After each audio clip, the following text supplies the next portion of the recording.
Hello दोस्तों, welcome back to our YouTube channel Desi English ma'am. So दोस्तों, जैसा कि आप लोगों को पता है एलटी ग्रेड का नोटिफिकेशन 28 जुलाई 2025 को आ चुका है और साथ ही साथ 2021 का जो टीजीटी पीजीटी का आवेदन लिया गया था उसका एग्जाम अभी तक नहीं हुआ था और एग्जाम डेट 2 बार पोस्टपोन भी हो चुका था। लेकिन आयोग ने आप टीजीटी पीजीटी का भी एग्जाम डेट घोषित कर दिया है। तो हमारा जो पीजीटी का एग्जाम होने वाला है वो होगा 15 और 16 अक्टूबर को, और जो टीजीटी का एग्जाम होगा वो 17-18 दिसंबर को होगा। तो हम अपनी प्रैक्टिस को और भी बेहतरीन तरीके से करेंगे, क्योंकि ये जो प्रैक्टिस हम करा रहे हैं ये सभी प्रीवियस ईयर के क्वेश्चन हैं, अभी तक जितने एग्जाम हो चुके हैं। लेकिन सबसे खास बात क्या है कि जो हम प्रैक्टिस प्रीवियस ईयर के क्वेश्चन करा रहे हैं वो टॉपिक वाइज करा रहे हैं। ऐसा नहीं है कि इधर उधर कोई क्वेश्चन है, ये टॉपिक वाइज है। यानी टॉपिक वाइज अगर आप सारे प्रीवियस ईयर क्वेश्चन कर लेते हैं तो TGT PGT LT GIC DSSB other state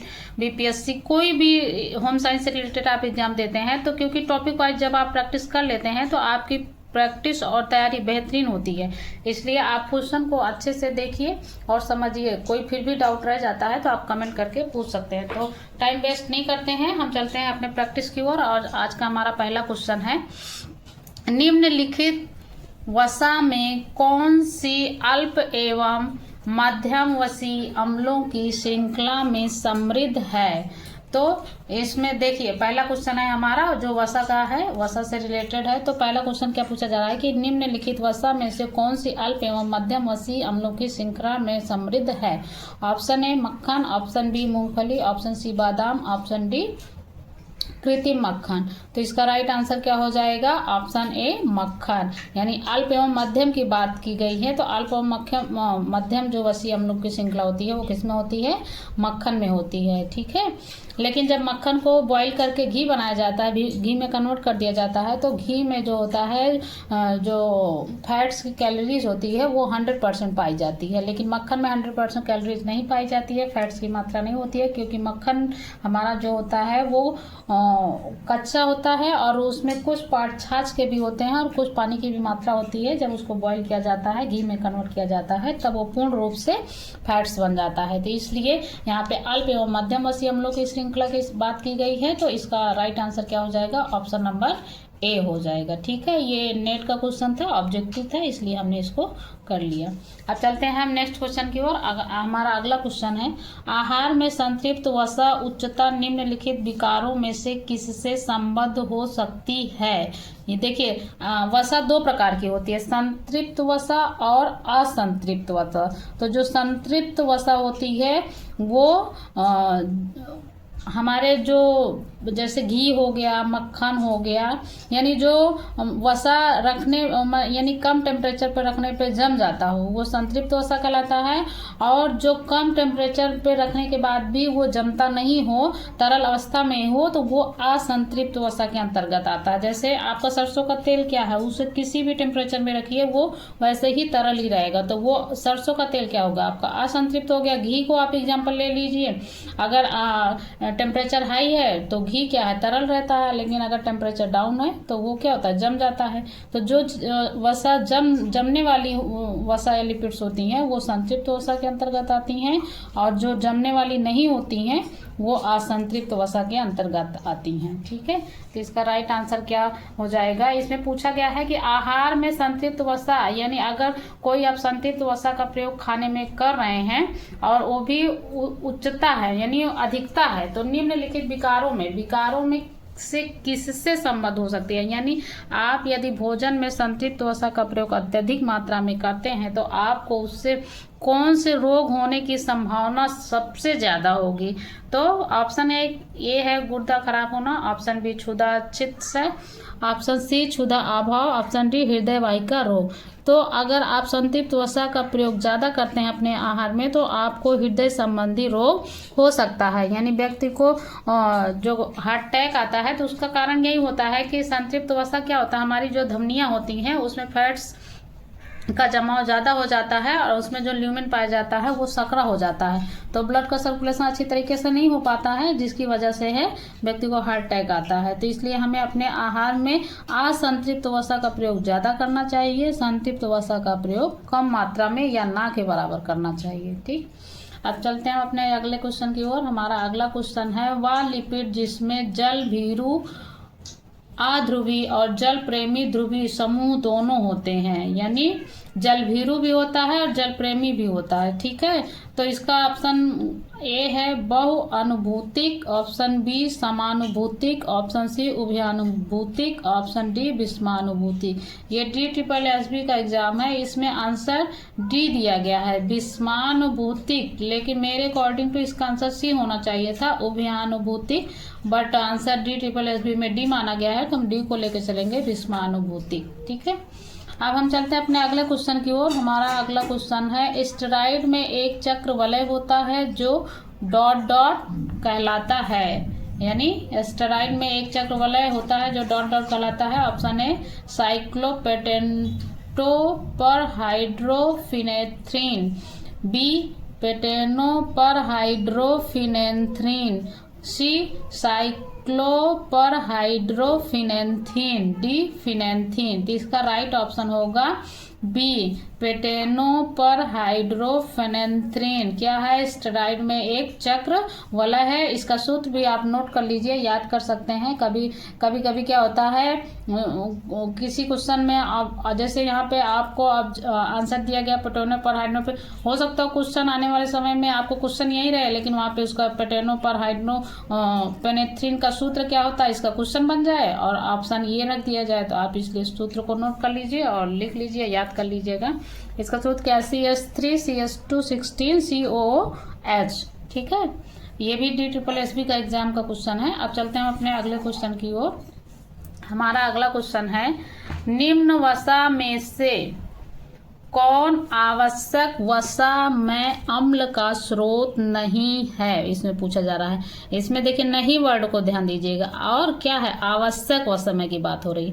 option A रुई के बीज का तेल, ऑप्शन बी नारियल, option C soybean, option D सूर्यमुखी। आंसर तो आपको दिख गया कि हाँ आवश्यक वसा में अम्ल का स्रोत नहीं है। क्या नहीं है, ऑप्शन ए रुई के बीज का तेल। लेकिन क्यों नहीं है हमें ये जानना है। ठीक है, देखिए सोयाबीन जो होता है, सोयाबीन की बड़ी बीज से जो है ऑयल बनाया जाता है, जो जिसको आप रिफाइंड ऑयल कहते हैं। ठीक है, तो सोयाबीन का ही बनाया जाता है। डी क्या, सूर्यमुखी का तेल। आजकल मार्केट में सूर्यमुखी का भी तेल खाने में प्रयोग किया जाने लगा है और बनाया भी जाता है। इसका भी बीज, इसका भी उत्पादन बहुत तेजी से हो रहा है। और ऑप्शन बी नारियल का तेल, आप सभी जानते हैं कोकोनट ऑयल हेयर के लिए भी यूज किया जाता है और इसका कहीं कहीं पे खाने में अत्यधिक प्रयोग होता है। ठीक है, जैसे असम केरल वगैरह में क्या है, वहाँ पे सरसों का तेल नहीं यूज किया जाता है खाना बनाने में। और जैसे अपने यहाँ यूपी में क्या है, वहाँ पे ज़्यादातर खाना बनाने में सरसों का तेल यूज किया जाता है। तो नारियल, सूर्यमुखी, सोयाबीन, ये तीनों ऐसे ऑयल हैं जिनका हम अपने आहार में यानी भोज्य पदार्थों में या बनाने में, फ्राई करने, रिफाइन का प्रयोग करते हैं। लेकिन रुई के बीज का तेल हम अपने खाद्य पदार्थों यानी खाने में, आहार में प्रयोग नहीं करते हैं। तो इसमें पूछा गया था आवश्यक वसमय, यानी ये तीनों आवश्यक वसमय अम्ल हैं जो हम खाने में प्रयोग करते हैं अपनी दैनिक दिनचर्या में। लेकिन रुई के बीज का तेल जो होता है वो खाद्य पदार्थों में, भोजन बनाने में या खाने में प्रयोग नहीं किया जाता है, इसलिए ये आवश्यक नहीं है। इसलिए इसका आंसर ए राइट माना जाएगा। ठीक, हमें क्वेश्चन और आंसर नहीं रखना, हमें आंसर को समझना है कि आंसर ये होगा कैसे। ठीक है, उसके पीछे रीजन क्या, हमें ये डिस्कस करना है। ठीक है, अब चलते हैं अपने अगले क्वेश्चन की ओर। हमारा अगला क्वेश्चन है, निम्न वसा में से कौन सा स्वस्थ वसा माना जाता है। ऑप्शन ए पशु का वसा, ऑप्शन बी ट्रांस वसा, ऑप्शन सी संतृप्त वसा, ऑप्शन डी असंतृप्त वसा। देखिए अभी संतृप्त वसा और असंतृप्त वसा दो प्रकार की वसा होती है। और असंतृप्त वसा क्या है, संतृप्त वसा क्या है, उसके बारे में भी हमने बता दिया था। तो अब आप यहाँ समझ गए होंगे कि स्वस्थ वसा माना जाता है असंतृप्त वसा को। क्यों माना जाता है, क्योंकि असंतृप्त वसा का प्रयोग यदि आप अधिक खाने की मात्रा में भी करते हैं तो इससे क्या होता है, आपकी धमनियों का ब्लॉकेज नहीं होता है। ठीक है, और अगर आप संतृप्त वसा का अधिक प्रयोग करते हैं तो वही है, जब फैट्स आपके बॉडी में ज़्यादा स्टोर होने लगेगा तो आपकी जो धमनियाँ होती हैं जिसमें ब्लड सर्कुलेशन होता है वो ब्लॉकेज हो जाएगा, तो उसमें ब्लड सर्कुलेशन होने में बाधा उत्पन्न होगी, जिसकी वजह से व्यक्ति को हार्ट अटैक जैसी समस्या उत्पन्न हो जाती है। इसलिए हमेशा हमें खाने में असंतृप्त वसा यूज करना चाहिए। ठीक है, अब चलते हैं हम अपने नेक्स्ट क्वेश्चन की ओर। हमारा अगला क्वेश्चन है, शाकाहारी आहार में सामान्यतः कमी होती है। देखिए यही क्वेश्चन है, शाकाहारी आहार में सामान्यतः कमी होती है। ऑप्शन ए संतृप्त वसीय अम्ल की, ऑप्शन बी रेशे की, ऑप्शन सी असंतृप्त वसीय अम्ल की, ऑप्शन डी विटामिन सी की। देखिए इसमें शाकाहारी आहार में पूछा जा रहा है कि जो व्यक्ति मांस मछली का सेवन नहीं करते हैं, अंडे का भी सेवन नहीं करते हैं, ऐसे व्यक्तियों के आहार में किस चीज की कमी होती है। ठीक है, तो यहाँ क्या दिया गया, संतृप्त वसीय अम्ल, ऑप्शन बी रेशे की, ऑप्शन सी असंतृप्त वसीय, ऑप्शन डी विटामिन सी की। तो किसकी कमी होती है, संतृप्त वसीय अम्ल की, क्योंकि असंतृप्त वसा क्या है, यानी ये वनस्पतियों से प्राप्त होता है, लेकिन जो संतृप्त वसीय अम्ल होता है ये जीव जंतुओं से प्राप्त होता है ना, जैसे घी, मक्खन, बटर, ये सब क्या है, जंतुओं द्वारा प्राप्त वसा है। ठीक है, तो हमेशा जो शाकाहारी आहार ग्रहण करते हैं उनके भोजन में हमेशा संतृप्त वसीय अम्ल की कमी होती है। अब चलते हैं हम नेक्स्ट क्वेश्चन की ओर। हमारा अगला क्वेश्चन है, शिशु के लिए सर्वाधिक महत्वपूर्ण वसीय अम्ल आवश्यक वसीय अम्ल है। Option A linolenic, option B linoleic, option C arachidonic, option D उपरोक्त में से कोई नहीं। देखिए ये क्वेश्चन बहुत ही इंपॉर्टेंट है। ठीक है, क्यों है, क्योंकि ये क्वेश्चन अपवाद है। अब आप सोचेंगे अपवाद इसमें क्या है, अपवाद ये है कि ये क्वेश्चन जब यूपीएलटी 29 जुलाई 2018 में पूछा गया था तो इसमें आंसर माना गया था आर्किडोनिक अम्ल। क्या माना गया था कि शिशु के लिए सर्वाधिक महत्वपूर्ण आवश्यक वसीय अम्ल आर्किडोनिक होता है। लेकिन जब यही सेम क्वेश्चन पीजीटी 2021 में पूछा गया तो ऑप्शन में ये तीनों थे, लेकिन माना क्या गया, ऑप्शन बी लिनोलेक। ठीक है, लेकिन अगर हम टेक्स्ट बुक की बात करें तो मेरे अकॉर्डिंग टू लिनोलेक और आर्किडोनिक ये तीनों ही महत्वपूर्ण होते हैं शिशुओं के लिए, क्योंकि बुक्स में जो टॉपिक है, टॉपिक में तो दिया गया है तीनों होते हैं, लेकिन अब आयोग किस बेस पे कभी आंसर को चेंज कर देता है, ऑप्शन को चेंज कर देता है। और मुझे जहाँ तक लगता है एग्जामिनर ऐसा इसलिए करते हैं क्योंकि वो नहीं चाहते हैं कि बच्चों का सिलेक्शन सही तरीके से हो। उनका मतलब इंटेंशन ही होता है कि 2-4 क्वेश्चन एक्सेप्शनल बनाया जाए ताकि मेरिट को डाउन किया जाए या इधर उधर किया जाए, ताकि बच्चे उसी में उलझे पड़े रहें, कोर्ट जाएंगे, याचिका दायर करेंगे, ये वो उसी में उलझे पड़े रहेंगे। सरकार का काम ही है क्या, आपको रोजगार तो देना नहीं है, बस हाँ इधर उधर आपको उलझा के रखना है, तो वही चीज है। तो ऐसे सिचुएशन में आप देख लीजिएगा, अगर नेक्स्ट टाइम फिर क्वेश्चन रिपीट हो रहा है तो देखिए क्या होता है, क्योंकि एक बार आर्किडोनिक माना गया, एक बार लिनोलिक माना गया। आप देख लीजिएगा, अगर ऑप्शन दो में से कोई एक ही रहेगा तो इन दोनों में से कोई एक आप ले लीजिएगा। अगर ऑप्शन सेम रहेगा तो आप, क्योंकि अपडेटेड क्वेश्चन तो पीजीटी 2021 हुआ, तो आप लिनोलेक अम्ल का ले लीजिए, इसका प्रयोग हो जाएगा, ले लीजिएगा। ठीक है, अब चलते हैं अपने अगले क्वेश्चन की ओर। हमारा अगला क्वेश्चन है, निम्नलिखित में से सबसे कम मात्रा में संतृप्त वसीय अम्ल होते हैं। ऑप्शन ए नारियल का तेल, ऑप्शन बी सरसों का तेल, ऑप्शन सी खजूर का तेल, ऑप्शन डी मूंगफली का तेल। ठीक है, तो इसमें पूछा गया सबसे कम मात्रा में संतृप्त वसीय अम्ल पूछा गया। तो हमने अभी बताया था ना कि संतृप्त वसा कौन से होते हैं, एग्जाम्पल भी दिया था, नाम भी लिया था, सरसों का तेल। तो इसका राइट आंसर क्या हो जाएगा, सरसों का तेल, क्योंकि खजूर का तेल, नारियल का तेल, मूंगफली का तेल, इसको कम टेम्परेचर में रखिएगा तो ये क्या होता है, जमने लगता है, और अगर हाई टेम्परेचर में रखिएगा तो ये तरल रूप में हो जाता है। तो इसलिए संतृप्त वसीय अम्ल के अंतर्गत क्या आता है, सरसों का तेल। कोई भी ऐसा तेल जो जमने वाला नहीं है वो संतृप्त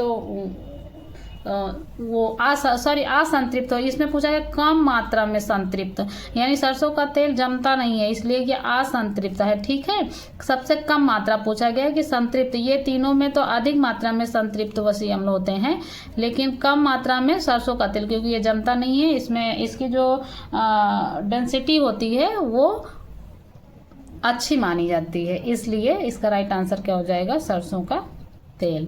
अब चलते हैं अपने नेक्स्ट क्वेश्चन की ओर। हमारा अगला क्वेश्चन क्या है, वसा में घुलनशील विटामिन है। Option A B complex, C B में है B1 B2 B6, सी में है बी और सी, और डी में है A D E K।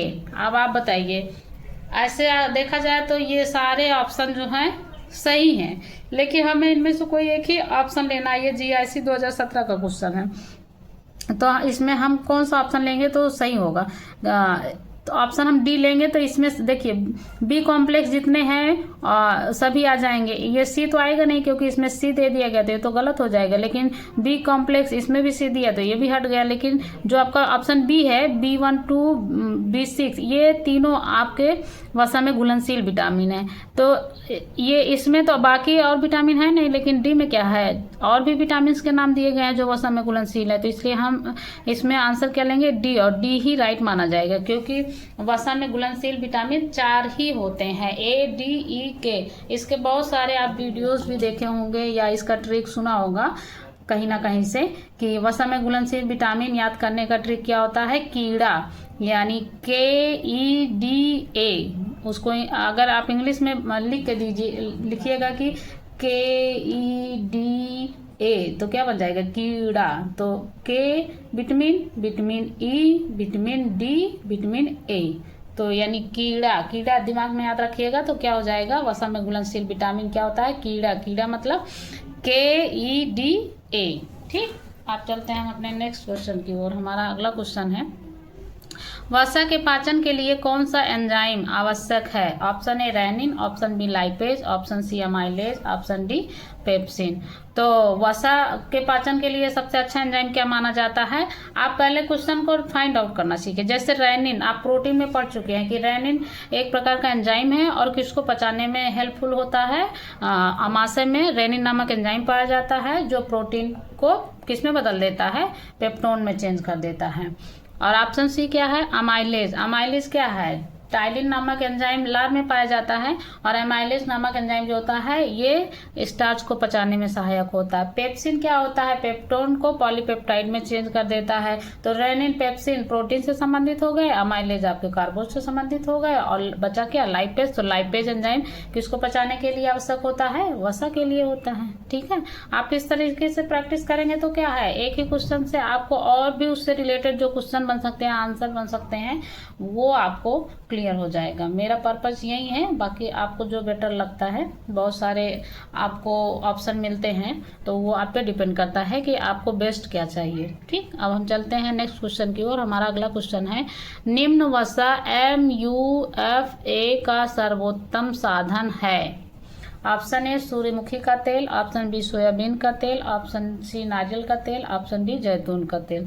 देखिए MUFA को मूफा बोलते हैं, MUFA। ठीक है, तो MUFA क्या है, मूफा। मूफा का फुल फॉर्म क्या होता है, मोनो अनसैचुरेटेड फैटी एसिड। ठीक, तो इसमें पूछा गया सर्वोत्तम साधन है, यानी मोनो अनसैचुरेटेड फैटी एसिड का सर्वोत्तम साधन क्या है। तो इसका राइट आंसर होगा डी, जैतून का तेल। क्योंकि जैतून का तेल जो होता है, ऑलिव ऑयल, ये बेस्ट फैटी एसिड माना जाता है। सूर्यमुखी, सोयाबीन, नारियल, ये क्या है, ये सभी ये अनसैचुरेटेड फैटी एसिड यानी पूफा के अंतर्गत आते हैं। तो इसका राइट आंसर क्या हो जाएगा, डी हो जाएगा। ठीक है, अब चलते हैं अपने नेक्स्ट क्वेश्चन की ओर। हमारा अगला क्वेश्चन है, ताप से ... पदार्थ कोएगुलेट हो जाते हैं। तो क्या हो जाते हैं, ताप से कोएगुलेट क्या हो जाता है, फैट्स होता है हमारा। क्या होता है, फैट्स होता है। इसमें कार्बोज दिया गया, प्रोटीन दिया गया, विटामिन दिया गया है और वसा दिया गया है। तो ताप से वसा पदार्थ कोएगुलेटेड हो जाता है। और अगर कार्बोज की हम बात करें तो ताप से कार्बोज जो, अगर हम क्वेश्चन को चेंज करते हैं, ठीक है, आप ताप से ... पदार्थ कोएगुलेट हो जाता है। तो कार्बोज क्या हो जाता है, कार्बोज के लिए यानी स्टार्च के लिए हम डेक्सट्रीनाइजेशन, ताप से कार्बोज पदार्थ डेक्सट्रीनाइजेशन हो जाता है। यहाँ कोएगुलेट हट जाएगा, कोएगुलेट अगर है तो वसा हो जाएगा। यहाँ पे ताप से ... पदार्थ डेक्सट्रीनाइजेशन हो जाते हैं तो वहाँ यहाँ पे क्या आ जाएगा, कार्बोज आ जाएगा। लेकिन अब यहाँ पे डेक्सट्रीनाइजेशन भी हम हटा देते हैं, यहाँ पे रख देते हैं हम जेल्डाल। तो क्या हो जाएगा, ताप से तो यहाँ पे ऑप्शन बी आ जाएगा। ताप से विटामिन पदार्थ क्या हो जाते हैं, जेलडाल हो जाते हैं। ठीक है, तो प्रोटीन के लिए हम ताप से रिलेटेड क्या यूज करते हैं, जेलडाल। और कार्बोज के लिए हम इस ताप से संबंधित क्या यूज करते हैं, डेक्स्ट्रिनाइजेशन। और फैट्स के लिए क्या यूज करते हैं, कोएगुलेट। देखिए आप ये इस क्वेश्चन में भी तीनों ऑप्शन जो इससे रिलेटेड है हमने उसको भी आपको एक्सप्लेन करके बता दिया। ठीक है, आप इसको आप याद कर लीजिए, या तो आप कॉपी पेन लेके बैठिए कि जो हम कुछ एक्स्ट्रा बताते हैं उसको नोट कर लीजिए। ठीक है, तो आपको एक ही क्वेश्चन से 3 क्वेश्चन कम से कम या 2 क्वेश्चन एक्स्ट्रा तैयार हो जाते हैं। तो ताप से वसा पदार्थ कोएगुलेट हो जाते हैं। दूसरा क्वेश्चन क्या बनेगा, ताप से कार्बोज डेक्स्ट्रिनाइजेशन हो जाते हैं।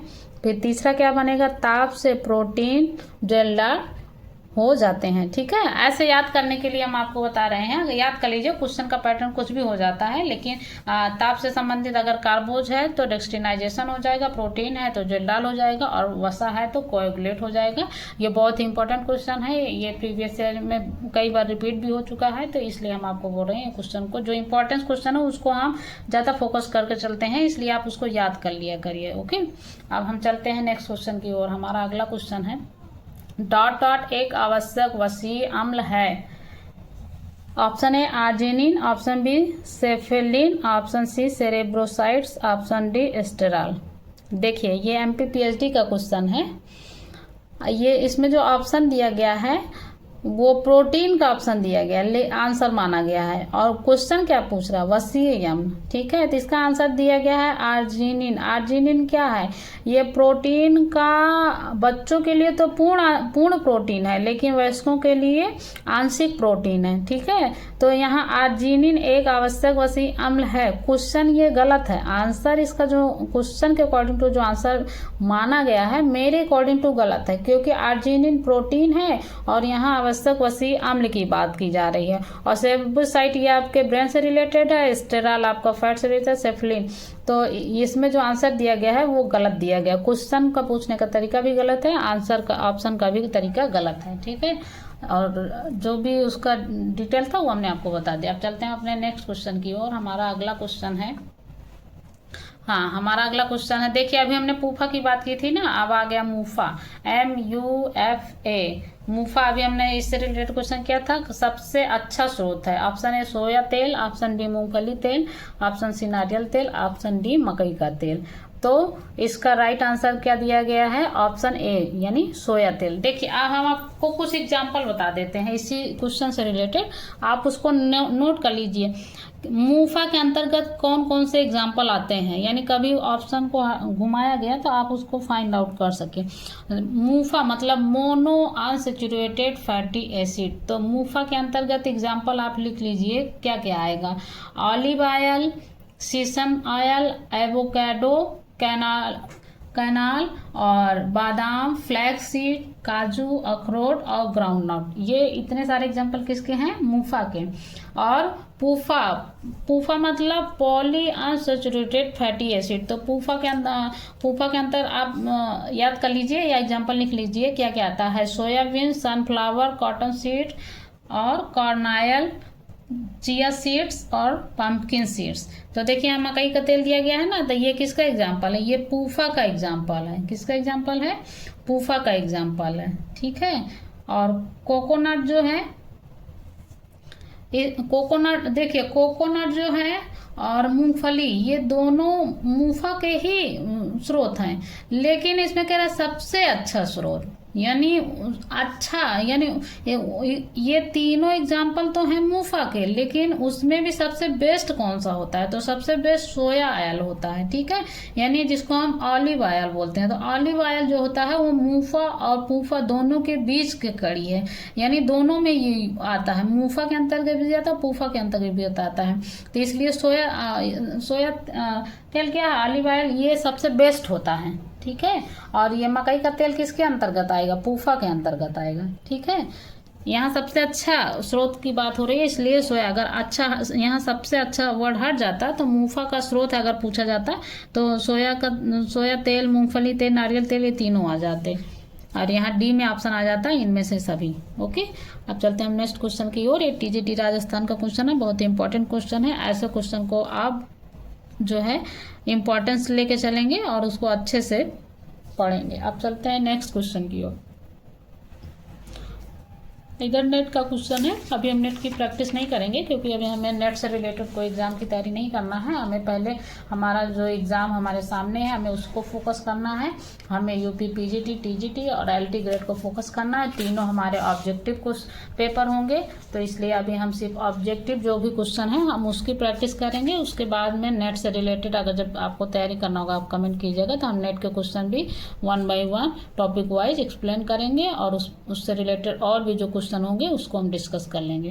अब हमारा अगला क्वेश्चन क्या है? भोजन जिसमें संतृप्त वसा, ट्रांस वसा, कोलेस्ट्रॉल और परिष्कृत शर्करा कम होती है वह उन्नत रक्त डॉट को नियंत्रित करने में सहायता करते हैं। ऑप्शन ए शर्करा स्तर, ऑप्शन बी लिपिड स्तर, ऑप्शन सी सोडियम स्तर, ऑप्शन डी प्रोटीन स्तर। देखिए यहाँ पे सबसे इम्पोर्टेंट चीज़ क्या पूछा गया है कि उन्नत रक्त। देखिए जहाँ भी कहीं रक्त से संबंधित क्वेश्चन फर्स्ट में आए तो समझ लेना कि वो ब्लड से रिलेटेड क्या पूछ रहा है कि उसके लिए हेल्पफुल है या हार्मफुल है। तो को नियंत्रित करने, देखिए रक्त तो यहाँ नियंत्रित करने में सहायक होते हैं, तो इसका आंसर क्या दिया गया है? लिपिड, यानी जो ट्रांस वसा, कोलेस्ट्रॉल और संतृप्त वसा को, शर्करा को कम करते हैं, वह उन्नत रक्त को, लिपिड स्तर को नियंत्रित करने में सहायता करते हैं। अब चलते हैं हम अपने नेक्स्ट क्वेश्चन की ओर। हमारा अगला क्वेश्चन है डॉट के पर्याप्त अनुपात वाला भोजन आपके साथ ज़्यादा देर टिकता है। यानी कुछ ऑप्शन ए वसा, option B protein, option C जल, ऑप्शन डी कार्बोहाइड्रेट। इस अभी ये जो क्वेश्चन पूछा गया है इसको प्रोटीन में हम लोग आपको अच्छे से एक्सप्लेन करके बताया था कि कौन सा भोजन अगर शरीर से संबंधित पूछता है या भोज्य पदार्थों से संबंधित तो किसमें किसकी मात्रा ज़्यादा होगी। और वही क्वेश्चन देखिए सेम आपको इसमें फैट्स में सेम क्वेश्चन आपको मिल गया। ये टीटीटी 2019 का है, ठीक है। तो डॉट के अंतर्गत क्या आ जाएगा? इसमें से हमने क्या कहा था, अगर बात हो रही है भोजन में, यानी भोजन में सबसे ज़्यादा देर टिकने वाला क्या चीज़ होता है तो फैट्स होता है। लेकिन अगर शरीर की बात आती है तो वहाँ पे शरीर को सबसे अधिक मात्रा में ऊर्जा देने वाला क्या होता है? कार्बोज होता है। लेकिन अगर भोजन में सबसे ज़्यादा ऊर्जा प्रदान करने वाला भोज्य पदार्थ क्या होता है या ज़्यादा देर तक टिकने वाला तो फैट्स होता है। क्यों होता है? क्योंकि फैट्स की जो कैलोरीज होती है वो पर ग्राम 9 कैलोरीज होती है, ठीक है। और कार्बोहाइड्रेट और प्रोटीन की पर ग्राम कितनी कैलोरीज होती है? 4 ग्राम होती है, 4 ग्राम होती है। तो ये क्वेश्चन में डॉट में आप क्या देंगे? वसा के पर्याप्त अनुपात वाला भोजन आपके साथ ज़्यादा देर टिकता है। यानी अगर आप फैट्स, ऑयली या जंक फूड वाली चीज़ें खाते हैं तो वो फैट्स क्या आपके बॉडी में जाके धीरे धीरे स्टोर होता है और जिसकी वजह से आपको भूख कम लगती है और एनर्जी की भी आवश्यकता कम पड़ती है। क्योंकि जितना आप कार्बोज लेंगे 4 ग्राम कैलोरीज प्राप्त करने के लिए, वो 1 ग्राम फैट्स लेने से ही उसका दूना कैलोरीज आपको बॉडी को प्राप्त हो जा रही है, ठीक। अब चलते हैं अपने नेक्स्ट क्वेश्चन की ओर। हमारा अगला क्वेश्चन है वसा के असंतृप्त होने के स्तर का अनुमान किस तरीके से लगाया जाता है? Option A acid value, option B saponification, option C Benedict's, option D iodine value. तो वसा देखिए इसमें पूछा जा रहा है कि वसा असंतृप्त है या संतृप्त है, उसको हम कैसे जानेंगे? तो किसके माध्यम से जानेंगे? तो आयोडीन वैल्यू के माध्यम से जानेंगे। किसके माध्यम से? आयोडीन वैल्यू के माध्यम से। और इससे रिलेटेड एक क्वेश्चन और है सेम। आप ये आयोडीन वैल्यू जो होता है इसकी सहायता से हम दूध में स्टार्च की जांच करते हैं, यानी दूध में स्टार्च मिलाया गया है या नहीं, या दूध में कितना स्टार्च है उसकी जांच के लिए भी हम आयोडीन वैल्यू का प्रयोग करते हैं। और वसा के अंशित होने का अनुमान भी आयोडीन वैल्यू से लगाया जाता है। ओके, अब चलते हैं हम नेक्स्ट क्वेश्चन की ओर। हमारा अगला क्वेश्चन है मानव शरीर में वसा की सुपाच्यता के लिए उत्तरदायी एंजाइम है। फिर वसा से रिलेटेड आ गया। देखिए क्वेश्चन थोड़ा सा घुमाया है, अभी जस्ट यही इसी रिलेटेड क्वेश्चन था जो इसमें ऑप्शन दिए गए हैं और ये जो क्वेश्चन पूछा गया है सेम ये क्वेश्चन था, बस क्वेश्चन को थोड़ा सा घुमाया गया है। इसमें पूछा गया मानव शरीर में वसा की सुपाच्यता के लिए उत्तरदायी एंजाइम है। Option A lipase, option B amylase, option C rennin, option D protease. Protease rennin दोनों प्रोटीन से संबंधित है, एमाइलेज आपका कार्बोज से संबंधित है, तो बचा क्या, लाइपेज। यहाँ वसा की बात की गई है, तो आंसर क्या हो जाएगा आपका ए, यानी लाइपेज। अब चलते हैं अपने नेक्स्ट क्वेश्चन की ओर। हमारा अगला क्वेश्चन है, निम्न में से कौन सा ओमेगा 3 वसा अम्ल है? ऑप्शन ए लिनोलिक अम्ल, ऑप्शन बी लिनोलेनिक अम्ल, ऑप्शन सी आर्किडोनिक अम्ल, ऑप्शन डी ओलिक अम्ल। तो इसमें ओमेगा 3 की बात पूछी जा रही है, तो ओमेगा 3 किसमें पाया जाता है? लिनोलिक अम्ल। अभी लिनोलिक अम्ल से क्वेश्चन आया था ना, जो थोड़ा एक्सेप्शनल था। देखिए लिनोलिक, लिनोलेनिक, आर्किडोनिक, ये तीनों क्या है? पॉली आवश्यक वसा वनस्पतिक हैं, ठीक है। और ओलिक जो है ये मोनोसेक्राइड है, यानी मूफा का एग्जाम्पल है, और ये तीनों पूफा के एग्जाम्पल हैं। अब चलते हैं अपने नेक्स्ट क्वेश्चन की ओर। हमारा अगला क्वेश्चन है, निम्नलिखित में से कौन अनिवार्य वसा युक्त एसिड है? Option A palmitic acid, option C stearic acid, option C linoleic acid, option D oleic acid. तो कौन अनिवार्य वसा युक्त एसिड की बात कर रहा है? तो अनिवार्य वसा युक्त एसिड के अंतर्गत क्या आ जाएगा? Linoleic acid. ओके, कि ओलिक क्या है? मोनो है, और लिनोलिक जो है आवश्यक वसा युक्त एसिड है। इससे रिलेटेड एक क्वेश्चन है, आप इसको नोट कर लीजिए। वसा में हाइड्रोजन बंध अनुपस्थित होता है। वसा का अंतिम सिरा हाइड्रोफोबिक होता है। Unsaturated fat, vegetables oil, sunflower oil और अखरोट होते हैं, ठीक है। ये एक्स्ट्रा चीज़ है, आप इसको नोट कर लीजिए। नेक्स्ट क्वेश्चन की ओर चलते हैं। हमारा नेक्स्ट क्वेश्चन है, वसा के पाचन के लिए कौन सा एंजाइम आवश्यक है? फिर ये रिपीटेड क्वेश्चन है, आई होप इसका आंसर आपको फट से पता चल गया होगा कि क्या होगा। वसा के पाचन के लिए लाइपेज होगा, अमाइलेज कार्बोज के लिए है, रेनिन पेप्सिन आपका प्रोटीन के लिए है, तो वसा के लिए क्या है आपका? लाइपेज है। अब चलते हैं अपने नेक्स्ट क्वेश्चन की ओर। हमारा अगला क्वेश्चन है, निम्नलिखित में से किसके ऑक्सीडेशन से सर्वाधिक ऊर्जा प्रति ग्राम प्राप्त होता है? तो हमने बताया था ना कि पर ग्राम फैट्स में कितने कैलोरीज प्राप्त होती है? वसा की होती है 9 कैलोरीज होती है। प्रोटीन और ग्लूकोज यानी प्रोटीन और कार्बोज में 4 कैलोरी ऊर्जा प्राप्त होती है पर ग्राम से, और वसा से पर ग्राम से 9 कैलोरी ऊर्जा प्राप्त होती है। अब चलते हैं अपने नेक्स्ट क्वेश्चन की ओर। हमारा अगला क्वेश्चन है, निम्नलिखित में से कौन सा पूफा का उदाहरण नहीं है? इसका मूफा पूफा दोनों का एग्जाम्पल हमने लिखा दिया था, ठीक है। आप उसको याद कर लीजिए, क्योंकि फैट्स से जो रिलेटेड क्वेश्चन है उसमें मूफा पूफा से रिलेटेड ही एग्जाम्पल पूछा जाता है। ऑप्शन ए ओलिक अम्ल, ऑप्शन बी लिनोलिक अम्ल, ऑप्शन सी लिनोलेनिक अम्ल, ऑप्शन डी आर्किडोनिक अम्ल। तो पूछ रहा पूफा का उदाहरण नहीं है, तो इसका आंसर क्या हो जाएगा? ओलिक अम्ल, क्योंकि ये मूफा का है। लिनोलिक अम्ल, लिनोलेइक अम्ल, आर्किडोनिक अम्ल, ये तीनों किसके उदाहरण हैं? पूफा के, यानी पॉली अनसैचुरेटेड फैटी एसिड के एग्जाम्पल हैं। लिनोलिक अम्ल, लिनोलेनिक अम्ल और आर्किडोनिक अम्ल। और ओलिक अम्ल क्या है? मोनोसैचुरेटेड फैटी एसिड का एग्जाम्पल है। इसको आप नोट कर लीजिए अपना और याद कर लीजिएगा। फिर भी नहीं समझ में आएगा तो आप मुझे बताइएगा कमेंट करके, हम इसको कुछ ट्रिक के माध्यम से आपको तैयार करा देंगे। अब चलते हैं अपने नेक्स्ट क्वेश्चन की ओर। हमारा अगला क्वेश्चन है, वनस्पति तेल अच्छे स्रोत होते हैं? ऑप्शन ए मोनो असंतृप्त वसीय अम्लों के, ऑप्शन बी पॉली असंतृप्त वसीय अम्लों के, ऑप्शन सी अनावश्यक वसीय अम्लों के, ऑप्शन डी मोनो एवं पॉली असंतृप्त वसीय अम्लों के। तो इसका राइट आंसर क्या होगा? पॉली असंतृप्त वसीय अम्लों की, क्योंकि हमने क्या कहा, हमें अपने भोजन में ज़्यादा से ज़्यादा असंतृप्त वसीय वसा का प्रयोग करना चाहिए, क्योंकि वो हमारे हेल्थ और हार्ट दोनों के लिए अच्छा होता है। अगर आप असंतृप्त वसा का प्रयोग करते हैं तो आपके बॉडी में कोलेस्ट्रॉल बनता है वो उसका स्तर घट जाएगा, जिससे आपको हृदय संबंधी रोग का खतरा कम हो जाएगा, ठीक। अब हम चलते हैं अपने नेक्स्ट क्वेश्चन की ओर। हमारा अगला क्वेश्चन है, वसा अघुलनशील है? ऑप्शन ए ईथर में, ऑप्शन बी पानी में, ऑप्शन सी कार्बन टेट्राक्लोराइड में, ऑप्शन डी क्लोराइड में। इसका आंसर आपको फट से पता चल गया होगा, क्योंकि कभी भी आप तेल और पानी को एक में मिक्स कीजिएगा तो कभी नहीं होगा, क्योंकि तेल की डेंसिटी ज़्यादा होगी तो वो पानी के ऊपर आ जाती है, और पानी की डेंसिटी तेल से कम होती है तो पानी नीचे रहता है। तो यानी तेल और पानी को कभी भी आप मिक्स कीजिएगा तो आपस में मिलते नहीं हैं। और ईथर और कार्बन टेट्राक्लोराइड और क्लोराइड में अगर आप वसा को मिलाइएगा तो वो उसमें मिल जाता है। अब चलते हैं हम अपने नेक्स्ट क्वेश्चन की ओर। हमारा अगला क्वेश्चन है,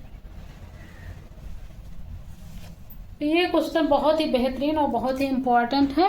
ये थोड़ा डाउटफुल क्वेश्चन है और इससे रिलेटेड हम कार्बोज में आपको कुछ क्वेश्चन करा चुके हैं, यदि आपको याद होगा। इसमें कह रहा है कि एक स्वस्थ मानव में सांस लेने की औसतन क्रिया बार प्रति मिनट है। ऑप्शन ए 20, ऑप्शन बी 12 से 16 यानी 12 to 16, option C 20 to 30, option D इनमें से कोई नहीं। देखिए, एक स्वस्थ व्यक्ति की सांस लेने की जो औसतन क्रिया होती है वो प्रति मिनट 18 बार होती है। अगर आपकी श्वसन दर जो है 1 मिनट में 18 बार है तो समझ लीजिए आप बहुत ही स्वस्थ व्यक्ति हैं। लेकिन इसमें आंसर में तो कहीं 18 दिया नहीं गया है। तो हमने क्या कहा था, जब भी कभी इस प्रकार का क्वेश्चन या ऑप्शन आता है आपके सामने, तब आप ना ही कम लेंगे और ना ही अधिक लेंगे। तो कौन सा ऑप्शन लेंगे, लगभग में लेंगे। अब 20 से 30 बहुत ज़्यादा हो गया, हमको 18 के या तो 1-2 पॉइंट आगे लेना है या तो पीछे लेना है। अब 20 जो है 20 भी ज़्यादा ही हो गया, ठीक है, क्योंकि अगर 20 से भी कम हमें अगर यहाँ ऑप्शन 20 से कम नहीं होता तो हम 20 को भी ले सकते थे, लेकिन यहाँ बी में ऑप्शन क्या है, 20 से कम है। इसमें क्या है, 12 से 16 दिया गया है, ठीक है। तो हम ये 18 के लगभग की संख्या है, आसपास की संख्या है, तो इसलिए इसका राइट आंसर बी हो जाएगा, ठीक। लेकिन अगर ऑप्शन में 18 दिया गया है तो आप इधर उधर नहीं भटकेंगे, आप डायरेक्ट 18 को ही मानेंगे, क्योंकि इस वक्त जो फैक्ट आंसर है एनसीईआरटी बेस्ड वो यही है कि एक स्वस्थ मानव में सांस लेने की औसतन क्रिया जो होती है प्रति मिनट 18 बार होती है। कितनी बार, प्रति मिनट 18 बार होती है। आप जो है प्रैक्टिस के बाद आप अपना स्टॉप वॉच लगाइएगा और देखिएगा कि 1 मिनट में आप कितनी बार श्वसन दर आपकी है, यानी 18 बार है तो आप स्वस्थ हैं, 18 से ज़्यादा है तो थोड़ी बहुत कुछ समस्या हो सकती है, जिसको आपको उसके लिए एक्सरसाइज या अपने डाइट में थोड़ा परिवर्तन करना पड़ेगा और ठीक हो जाएगा। अब चलते हैं हम अपने नेक्स्ट क्वेश्चन की ओर। हमारा अगला क्वेश्चन है, वसा के इस्तेमाल के विषय में आजकल क्या धारणा है। ऑप्शन ए संतृप्त वसा का उपयोग करना चाहिए, ऑप्शन बी वसा का उपयोग नहीं करना चाहिए, ऑप्शन सी वसा का उपयोग असंतृप्त वसा के रूप में करना चाहिए, ऑप्शन डी हाई कोलेस्ट्रॉल वाला भोजन ग्रहण करना चाहिए। देखिए, अगर आप हाई कोलेस्ट्रॉल वाला भोजन ग्रहण करते हैं तो आपको यदि 60 वर्ष जीना है तो आप 30 वर्ष ही जिएंगे, क्योंकि हमारा जो हार्ट होता है, हमारे शरीर का मेन पार्ट हमारा हार्ट है, ठीक है। और कोलेस्ट्रॉल की मात्रा जैसे आपके बॉडी में ज़्यादा होगी आपको हार्ट अटैक की समस्या एनी टाइम बन सकती है। तो इसलिए हाई कोलेस्ट्रॉल तो होगा नहीं, क्योंकि हाई कोलेस्ट्रॉल अगर आप भोजन में कर रहे हैं तो अपने जीवन को नष्ट कर रहे हैं। वसा का उपयोग असंतृप्त वसा के रूप में करना चाहिए, हाँ ये सही है। हमने आपको स्टार्टिंग में ही बता दिया था कि कोशिश कीजिए ज़्यादा से ज़्यादा आप असंतृप्त वसा का प्रयोग अपने आहार में कीजिए और बहुत ज़्यादा तली भुनी डीप फ्राई वाली चीज़ों को इग्नोर कीजिए, जंक फूड को इग्नोर कीजिए, क्योंकि आज के समय में कोई भी व्यक्ति कभी भी, एक स्वस्थ व्यक्ति को भी हार्ट अटैक आ जा रहा है। इसके पीछे का रीजन क्या है, जो ये आर्टिफिशियल मार्केट में विभिन्न प्रकार के ऑयल हो गया, रिफाइंड हो गया, ये सब क्या है, ये हमारे लिए दिखने में तो तेल है लेकिन हमारे हार्ट के लिए जहर है। तो इसलिए कोशिश कीजिए आप नेचुरल ऑयल यूज़ कीजिए। आप जैसे सरसों का तेल है, आप नेचुरल तरीके से अपने घर में सरसों है उसको ले जाके पेराई करवा लीजिए, उसका जो ऑयल बनता है उसका यूज़ कीजिए। वो आप हेल्थ के लिए भी अच्छा रहेगा, हार्ट के लिए भी अच्छा, वो क्योंकि वो असंतृप्त वसा है, उसमें ज़्यादा कोलेस्ट्रॉल नहीं बनेगा। और ज़्यादा से ज़्यादा कोशिश कीजिए कि असंतृप्त वसा का ही प्रयोग कीजिए। वसा का उपयोग नहीं करना चाहिए ऐसा तो पॉसिबल है नहीं करने का मतलब है आप हमेशा बॉयल चीज़ें खाइए, कोई भी चीज़ है तो ऐसा तो पॉसिबल नहीं है, क्योंकि ये कोई पेशेंट है तो कुछ ही दिन तक वो भी मजबूरी में कर सकता है। और ये क्या है, संतृप्त वसा का उपयोग करना चाहिए। संतृप्त वसा का प्रयोग करना चाहिए थोड़ी बहुत मात्रा में, बहुत अधिक नहीं करना चाहिए। जैसे व्यक्ति कुपोषित है तो उसको आप संतृप्त वसा दीजिए, उससे क्या होगा, उसका बॉडी वेट बढ़ेगा। जिसका अगर आपका बॉडी वेट लॉस है तो बॉडी वेट बढ़ाने के लिए आप संतृप्त वसा का प्रयोग कर सकते हैं, वो आपके लिए हार्मफुल नहीं होगा। लेकिन आप एक हेल्दी पर्सन हैं तो वहाँ पे आपको संतृप्त वसा को इग्नोर करना चाहिए अपने आहार में। अब चलते हैं अपने नेक्स्ट क्वेश्चन की ओर। हमारा अगला क्वेश्चन है, निम्न में से कोलेस्ट्रॉल का सर्वाधिक घनिष्ठ संबंध किससे है? ऑप्शन ए दूध, ऑप्शन बी फल, option C protein, option D वसा। तो कोलेस्ट्रॉल का सर्वाधिक घनिष्ठ संबंध किससे है? वसा से है, यानी ऑप्शन नंबर डी। फल में हमारे ना ही कोई वसा होती है, ना कोई फैट्स होता है, ना कोई लिपिड्स होता है, ना कोई कोलेस्ट्रॉल होता है। फल हमारे बॉडी हेल्थ के लिए बेस्ट होता है। दूध में थोड़ी बहुत मात्रा में फैट्स पाई जाती है। प्रोटीन में फैट्स नहीं होता है, लेकिन आप प्रोटीन का आवश्यकता से अधिक सेवन कीजिएगा तो वो प्रोटीन आपके शरीर में धीरे धीरे स्टोर होकर फैट्स में कन्वर्ट हो जाती है। इसलिए हमारा आंसर क्या है? डी है। लेकिन इनमें से सबसे बेस्ट हमारे हेल्थ के लिए क्या है? बी, यानी फल। फल में रफेज होते हैं, मिनरल्स होते हैं, विटामिन्स होते हैं जो हमारी बॉडी में एंटीबॉडी बनाते हैं, यानी प्रतिरोधक क्षमता को बढ़ाते हैं। अब चलते हैं नेक्स्ट क्वेश्चन की। हमारा अगला क्वेश्चन है, रेशेदार खाद्य पदार्थ आवश्यक हैं? ऑप्शन ई सही पाचन के लिए, ऑप्शन बी अच्छे स्वाद के लिए, ऑप्शन सी मजबूत हड्डियों के लिए, ऑप्शन डी रक्त निर्माण के लिए। तो रेशेदार खाद्य पदार्थ जो होते हैं सही पाचन के लिए होते हैं। ये कैंसर प्रतिरोधी होते हैं। अगर आप अपने आहार में अधिक मात्रा में रेशेदार खाद्य पदार्थ का प्रयोग कर रहे हैं तो आपको कभी भी पाचन संबंधी, कैंसर संबंधी समस्या नहीं होगी। मजबूत हड्डियों के लिए आपको कैल्शियम, पोटेशियम का यूज़ करना पड़ेगा। रक्त निर्माण के लिए आपको जैसे चुकंदर, अनार, आयरन, फॉलिक एसिड गोलियां में ये सब खाने से आपका रक्त निर्माण सही सुचारू रूप से होता है। अब चलते हैं अपने नेक्स्ट क्वेश्चन की ओर। हमारा अगला क्वेश्चन है, लाइपेज क्रिया करता है। ये तो बहुत बार रिपीट हो चुका क्वेश्चन इस टॉपिक में, फैट्स से रिलेटेड, तो आपको तुरंत माइंड में आ गया। ऑप्शन बिना देखे ही बता सकते हैं। इसमें ऑप्शन क्या दिया गया? प्रोटीन पर, शर्करा पर, खनिज लवणों पर, वसा पर। तो लाइपेज क्रिया किस पे करता है? वसा पर। एक्रोलीन को ही प्रोपेलिन 2 के नाम से भी जाना जाता है। अब हम चलते हैं नेक्स्ट क्वेश्चन की ओर। वसा या तेल को अधिक देर तक गर्म करने से एक हानिकारक पदार्थ बनता है। ऑप्शन है cholesterol, option B acrolein, option C linoleic, option D इनमें से कोई नहीं। तो इसका राइट आंसर क्या है? Option number B acrolein. यानी जब आप कोई चीज़ डीप फ्राई करते हैं, जैसे समोसे तलना, कचौड़ियाँ, पकौड़ियाँ बनाना, तो उसमें क्या, अगर आप अपने गैस के फ्लेम को हाई टेम्परेचर कर देते हैं तो आप नोटिस कीजिएगा उसमें आपके तेल से हल्का सा ऐसे धुआं जैसे निकलते दिखाई देता है। अगर आपके तेल में हल्का धुआं सा निकलना स्टार्ट हो गया है तो समझ लीजिए आपके तेल में क्या बनना स्टार्ट हो गया है? एक्रोलीन। क्या बनना स्टार्ट हो गया? एक्रोलीन। और एक्रोलीन का ही दूसरा नाम है प्रोपेनल 2 के नाम से भी जाना जाता है। एक्रोलीन जो वसा होती है ये हमारे स्वास्थ्य के लिए बहुत ही हानिकारक होती है। इसलिए देखिएगा मार्केट में आप समोसे, पकौड़ियाँ जहाँ से लेते हैं तो वो कई मंथ का तेल हो जाता है, कई सप्ताह तक वो लोग चेंज नहीं करते हैं, हाई टेम्परेचर पे बनाते हैं। तो उसमें क्या है, एक्रोलीन की मात्रा ज़्यादा हो जाती है। आप घर पे कोई चीज़ बनाते हैं, थोड़ा बहुत बनाते हैं तो उसमें मान लीजिए एक्रोलीन बनता भी है तो थोड़ा बहुत बनेगा। लेकिन आप मार्केट की चीज़ अगर आप तली भुनी खाते हैं तो क्या, वो लोग सप्ताह भर तेल नहीं उसी में बनाते जाते हैं, एक्रोलीन बनता जाता है। देखिएगा कभी कभी किसी दुकान का तेल जो है आपको एकदम ब्लैक दिखता है, तो उसका कारण क्या है? एक्रोलीन ही है। तो ऐसे भोज्य पदार्थ को खाने से आपको बचना चाहिए। आपको खाना है तो घर पे बना के टेस्ट ले लीजिए थोड़ा बहुत कभी कभी, ठीक है। और घर पे भी कभी कुछ आप डीप फ्राई बनाते हैं तो हम तो आपको यही सजेस्ट करेंगे कि आप जो है हमेशा लो फ्लेम पे कोई भी चीज़ डीप फ्राई बना रहे हैं तो लो फ्लेम पे बनाइए, तो उसमें एक्रोलीन नहीं बन पाएगा जो कि आपके हेल्थ के लिए अच्छा होगा। अब चलते हैं अपने नेक्स्ट क्वेश्चन की ओर। हमारा अगला क्वेश्चन है, वसा को पचाने के लिए आवश्यक एंजाइम लाइपेज पाया जाता है। ये तो बहुत बढ़िया क्वेश्चन है। क्वेश्चन तो वही है लेकिन थोड़ा सा क्वेश्चन को घुमा दिया गया है। अब इसमें आप बताइए किसमें लाइपेज किसमें पाया जाता है? ऑप्शन ए लार, ऑप्शन बी अमाशयी रस, ऑप्शन सी अग्नाशयी रस, ऑप्शन डी आंत रस। किसमें पाया जाता है आप लोग बताइए? तो किसमें पाया जाता है? अग्नाशयी रस में पाया जाता है। लाइपेज एंजाइम कहाँ पाया जाता है? अग्नाशयी रस में पाया जाता है।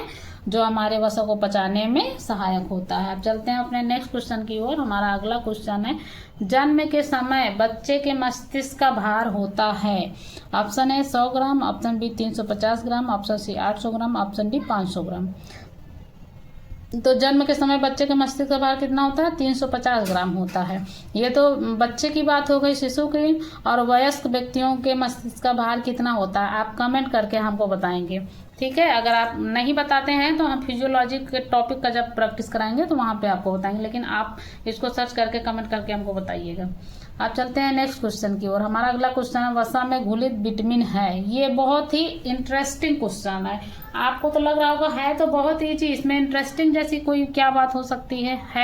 हम आपको बताते हैं। इसमें जो ऑप्शन दिया गया है उसके तरीका क्या है। ऐसे तो गलत है इसका ऑप्शन दिया गया। इसमें कह रहा है वसा में घुलित विटामिन है। Option A vitamin E, option A vitamin A, option B vitamin C, option D A तथा बी दोनों। देखिए, वसा में घुलित विटामिन क्या होता है? कीड़ा, आपको याद होगा ना कि KEDA यानी ADE जो होता है वो वसा में घुलित विटामिन है। तो ई किस में है? ऑप्शन ए में। और ए किस में है? ऑप्शन बी में। और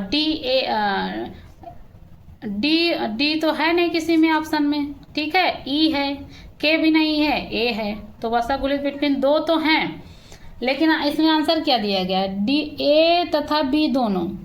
अगर हम कहते हैं विटामिन ए तथा विटामिन बी दोनों हैं तो आंसर गलत है। यानी क्वेश्चन के हिसाब से इसमें कोई एक लेंगे। अगर हम बी को पकड़ते हैं यानी ए होता है, ये बात सही है, लेकिन फिर ए को हम नहीं ले रहे हैं क्योंकि ई भी होता है, ये छूट जाएगा। अगर हम ए को लेते हैं यानी विटामिन ई होता है, हाँ सही बात है, होता है, लेकिन बी ऑप्शन छूट जाएगा क्योंकि विटामिन ए भी होता है। अब मान लीजिए आपने ऑप्शन में आंसर किया टिक कि वसा में घुलित विटामिन है ई, आपने ए को टिक किया। एग्जामिनर ने क्या किया, उसका मूड है, उसने कह दिया नहीं ऑप्शन ए होता है, उसने बी को मान लिया। फिर आप कोर्ट में जाएंगे, याचिका दायर करेंगे, फिर आंसर चेंज किया जाएगा, फिर इस क्वेश्चन के ऑप्शन के हिसाब से क्वेश्चन ही हटा दिया जाएगा। हो सकता हो कॉमन नंबर सबको इसमें 1 नंबर दे दिया जाए, क्योंकि कुछ ऑप्शन देने का जो तरीका है गलत है, ठीक है।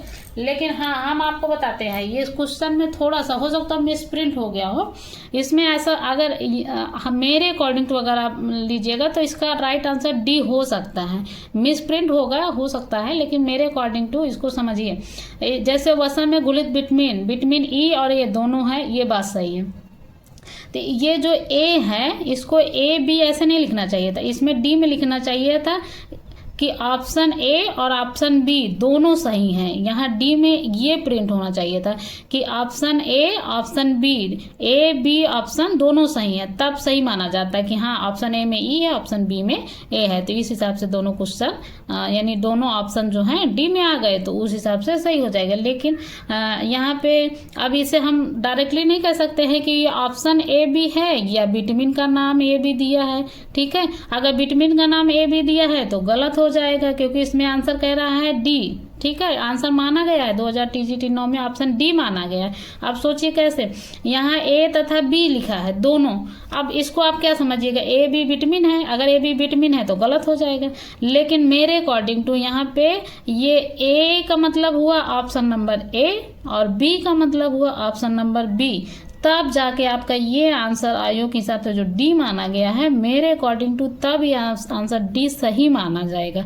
लेकिन अगर ऑप्शन ए बी यहाँ लिख कर दोनों दिया गया है तो इसको कैपिटल में नहीं होना चाहिए था, यानी ऑप्शन ए स्मॉल में ए होना चाहिए था और ऑप्शन बी वो भी स्मॉल में होना चाहिए, तब एग्जैक्ट आंसर जाता आपका डी, यानी विटामिन ई और ए दोनों जो ऑप्शन ए बी में दिए गए हैं दोनों सही हैं।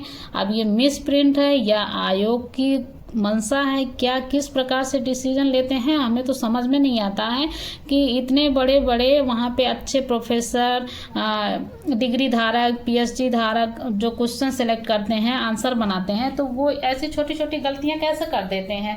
इसमें समझ लीजिए कभी कभी क्या होता है, 1 नंबर से किसी बच्चे की पूरी ज़िंदगी बर्बाद हो जाती है, यानी उसका पूरा कैरियर, उसकी लाइफ, उसका इतना मेहनत सब कुछ बर्बाद हो जाता है। क्यों? सिर्फ आयोग की ऐसी छोटी मोटी गलतियों से ऐसे एक्सेप्शनल अपवाद क्वेश्चन ऑप्शन बनाने की वजह से। ठीक है, तो हाँ, मेरी तो यही कोशिश है कि आयोग की ये सब छोटी छोटी जो गलतियां मिस्टेक हैं इसमें सुधार होना चाहिए और किसी के भविष्य के साथ खिलवाड़ नहीं होना चाहिए, क्योंकि ज़रूरी नहीं है हर बच्चा हाई फैमिली से बिलोंग करता हो। ऐसे ऐसे भी बच्चे हैं जो गरीब परिवार से बिलोंग करते हैं, किसान के परिवार से बिलोंग करते हैं। ऐसे ऐसे बच्चे हैं जो सिर्फ एक वक्त का खाना खा के अपना पढ़ाई करते हैं, किसी तरह कोचिंग की फीस जमा करते हैं।